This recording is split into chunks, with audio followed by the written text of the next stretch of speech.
धाराशिवमधून मोठी बातमी आहे। धाराशिव जिल्ह्यात 22 कोटींच्या कृषी निविष्ठा वाटपात घोटाळा झाल्याचा आरोप करण्यात आला होता आणि याच तक्रारीनंतर नेमण्यात आलेलं विभागीय चौकशी पथक गावोगावी जाऊन शहानिशा करत आहे। जानेवारी 2026 मध्ये शेतकऱ्यांना निविष्ठांमध्ये फवारणीसाठी औषध केल्याचं दाखवलं होतं, मात्र शेतकऱ्यांकडून निविष्ठा मिळाल्याच नसल्याचं सांगण्यात येत आहे।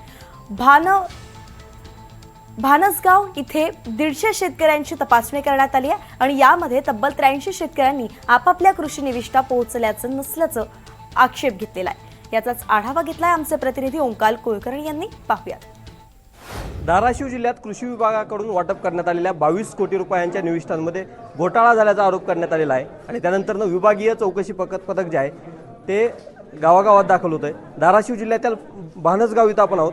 या ठिकाणी जर बघितलं तर अधिकारी जे आहे ते दाखल झालेले आहेत आणि चौकशी या ठिकाणी गावात केली जाते, चावडी वाचन केलं जाते। संपूर्ण गावकरी आपण या ठिकाणी एका मंदिरामध्ये बसलेले पाहतोय आणि पूर्ण याद्या घेऊन हे पथक जे आहे ते कुठतरी याची शहानिशा करतंय की खरंच निविष्ठा ज्या आहेत त्या गावात वाटप झाल्यात का। या संदर्भात बोलण्यासाठी आपण इथे काही गावकरी देखील आहेत, त्यांच्याशी आपण संवाद साधण्याचा प्रयत्न करणार आहोत। मला सांगा, नाव सांगा तुमचं। परमेश्वर श्रीराम गरड। मिळालंय का तुम्हाला काही? ती यादीत माझं नाव नाही, पण माझं क्षेत्र त्यात लावलंय। क्षेत्र लावलंय? हा, गट नंबर माझा त्या यादीवर आहे आणि नाव दुसऱ्याचीच आहे ती आणि त्याच्यावर माझं गट नंबर टाकले ते 7 बऱ्याच आहेत माझ्या जवळ समोर आहे। आता दाखव बरं काय 7-12 आहे, पण तुम्हाला काहीच मिळालं नाही? काहीच मिळालं। गट नंबर तुमचाच आहे? गट नंबर माझा आहे, नाव दुसऱ्याचं आहे। तुमचं काय नाव मामा? लक्ष्मण अंबादास मसाले आहे का तुमचं यादीत नाव? नाही, हां, यादीत नाव नाही। शेतकरी आहेत ज्यांना काहीच मिळालेलं नाही निविष्ठा? काही न मिळण्यापेक्षा आक्षेप वेगवेगळे आहेत।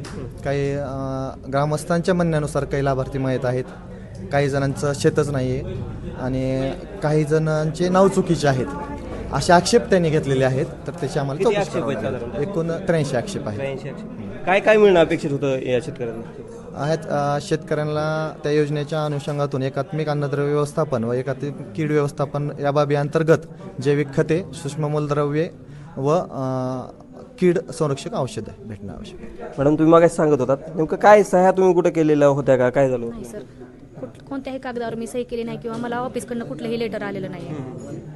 मग ते गावकरी सांगतायत की चुकीच्या सह्या केल्या गेल्या? नाही नाही, प्रोड्युसर कंपनीसाठी कुठल्याही म्हणजे निविष्ठाबाबत मला कुठलंही लेटर आलेलं नाही आहे। म्हणजे कुठं तुम्ही काय सही वगैरे काय मी केली? सही केलेलं नाही आणि मंडळ अधिकारी आमच्या इथे आहेत, मंडळ अधिकाऱ्यांना पण विचारू शकता। नक्की जर पाहिलं तर कुठतरी कसून चौकशी जी आहे ती या संपूर्ण प्रकरणाची केली जाते। या चौकशी अंतीच कुठतरी या प्रकरणाची व्याप्ती नेमकं किती आहे ती समोर येणार।